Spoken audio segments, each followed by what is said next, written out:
Should we introduce ourselves? I am Warren Denny. We don't need to introduce ourselves. It's in front of the class. You know who we are. Okay, so we're talking about Tuesdays with Morrie. We decided to do a little podcast to help teach the class on a few things. Yeah. So we're gonna maybe talk about the lessons that we think that Morrie shares with us throughout the book, and then we've prepared a few questions to ask with each other. Okay, I'll go first. So, I think, one of the lessons we learned from Morrie is that, you need to love others and, treat each other good, you know? It's that's what Sigmas do. Why do you think Morrie says that love is essential for human life? Well, because it literally is, because without two people loving each other, our species would cease to exist. Well, I think that not only, romantic love, relationship, friend kind of love, it's also important to have that kind of love and have people who support you and and will get you through the hard times, because sometimes if you're going through something and it's hard and you don't have somebody to talk to or somebody that can help you through it, it can be really hard, and some people can't make it through that kind of stuff. So I think it definitely is essential to life. Thank you, Mark. I think that's a great point. Yeah, I also agree. I think humans are social creatures. We need relationships. We need people to talk to. We need people to be close to, or else we will go crazy, and we just need that social communication in our life. That's why love is important for everyone. And expanding upon that, one of Mitch's regrets in the beginning of the book was seeing Morrie sitting out on the front porch, and he didn't go up and give him any affection or didn't give him anything. In fact, he looked down at his watch to make it look like he was busy because he was too nervous to actually make a move. So my question is, do you think fear is a negative thing that prevents us from showing that affection, from giving people the love that they probably really need, or that you even need? I think fear could be a big reason that people might not show affection. It's how people go about a first date. It's you might really like this girl or something, or you might like this guy, for you ladies out there, and it's for Warren. No, I have a girlfriend. Just kidding. I do though. But I think that fear might be stopping people in relationships, because it's you might doubt yourself so much and be so worried about am I gonna do this wrong, or am I gonna do that wrong? And I think that fear might cause people to lose connections, or not create connections that you could have had if you weren't afraid. That makes sense. I definitely think that fear isn't just one thing. It's not the one or the other. It can definitely be both. It can be important to help us to step outside of our comfort zone. If we're not afraid of stepping outside of our comfort zone, then we can't grow, because we go through hard things, because nothing would be hard. But I definitely think it's important to have fear, but I think Mitch just didn't want to go through that hard thing there, and he thought that his fear for being berated, why haven't you talked to me, overcame his love for Morrie at the time, and so he just figured he'd do the easy thing and not talk to him for a little bit longer. So in the book, Morrie tells Mitch that if he's chasing the things that everybody else is chasing, then he's going to end up unhappy like everybody else. And I was just going to ask, why do you think that everybody who follows, the worldly culture, chasing material things, aren't going to be happy in the long run and are going to have a lot of regrets when they die?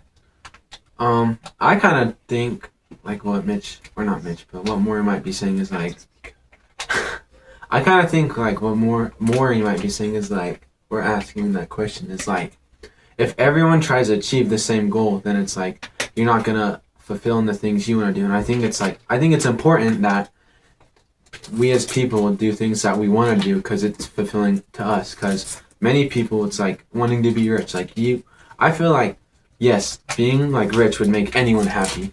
But I feel like someone might live a more happier life if they pursued like a career that they did take interest in rather than being like a sports analyst, like how Mitch was, you know?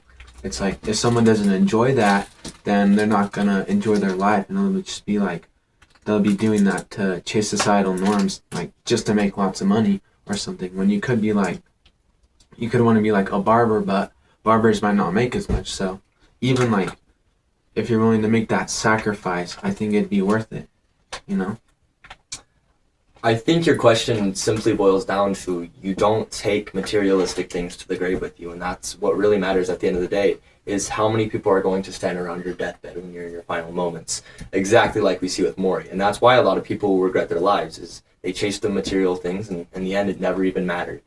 But Morrie did not. He chased connections, people, and he had our main character, Mitch. He had inspired thousands of people. He got letters. He had all of his wife and kids around him in his final moments because he chased love and affection rather than materialistic things and jumping through hoops. So another interesting thought I had about the book was Mitch mentions that throughout the whole book he keeps reading newspapers and he's staying with the news and trying to distract himself with headlines. He's a sports analyst that talking about athletes that have never even cared or seen for him. He says specifically, Mitch uses examples of movie stars, drama, and provocative headlines like the O.J. Simpson trial.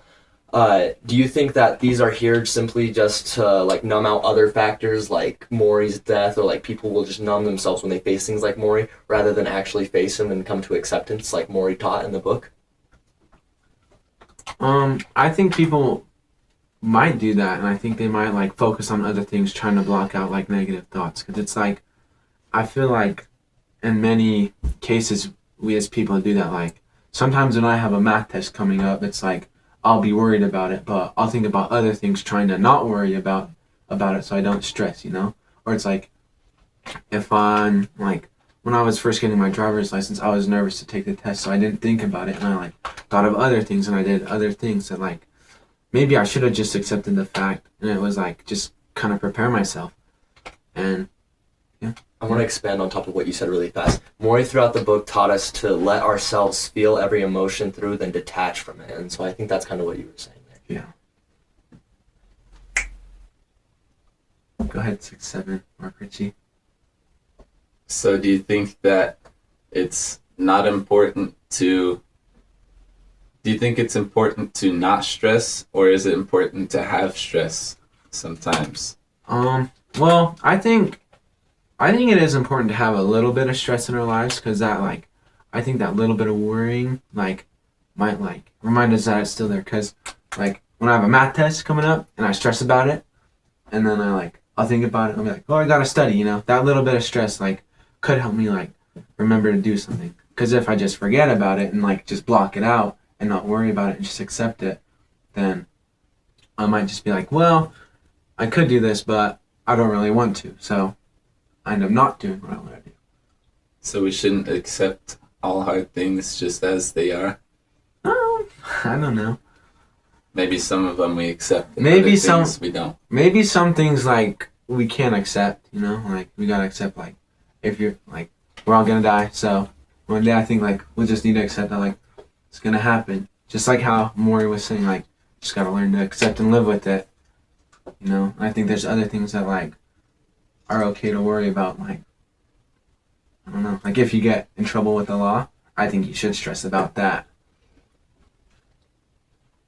Okay, but when you say, what are the parts that you're specifically mentioning that like we shouldn't stress about, like we shouldn't accept or think about?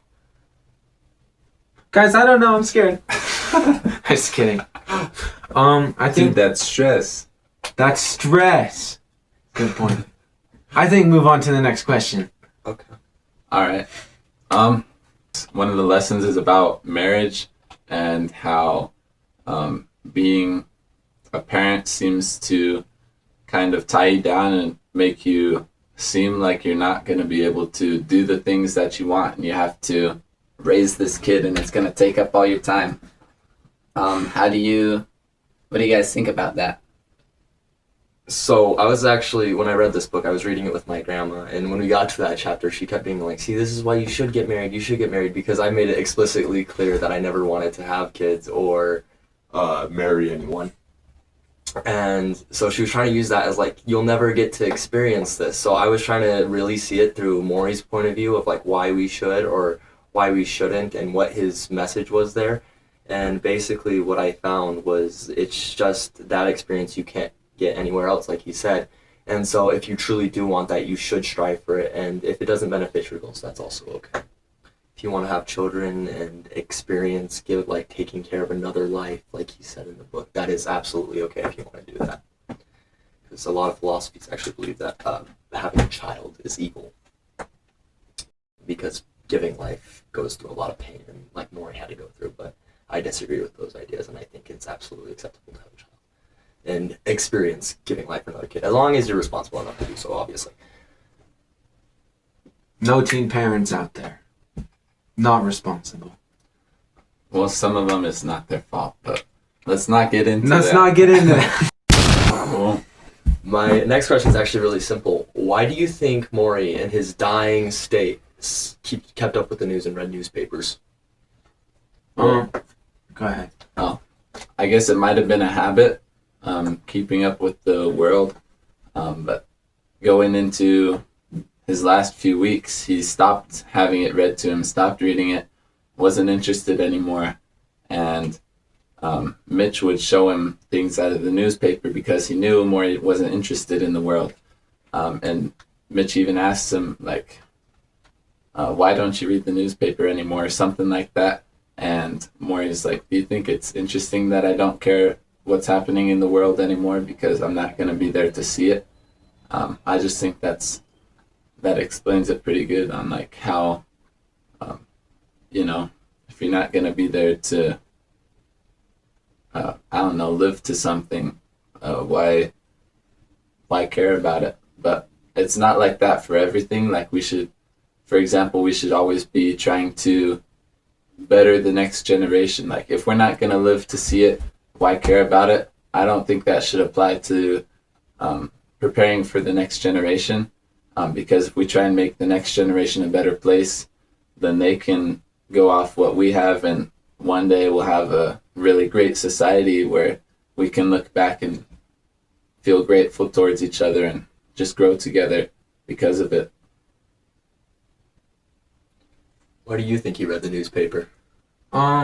I think that we as humans kind of have a desire to know things about each other, and so it's like I think we find things interesting with each other, so it's like that's why we ask questions with each other. That's why we try to see each other's opinions and other things like that. But also it's like I feel like many people, as something doesn't like, if it doesn't benefit them or it's like it won't end up mattering to them, I feel like they tend to care less about like what might happen, and they might start to think of other things. Just like how Morrie stopped reading the newspaper. It was like, yes, he liked reading the newspaper and that was a habit for him, but he kind of learned and understood that like what Mark was saying, like he kind of came to understand that like he's going to die soon, so why keep up with the world if he's not going to take part in it, And I feel like it kind of relates to us as people, because it's like, why do I care about your problems if they're not going to relate to me in my scenario, I feel like that's another exception where we should care to care, Mm-hmm. We should definitely take it into account and not just blow it off like, oh, it doesn't matter, it's not going to affect me, because it could affect you.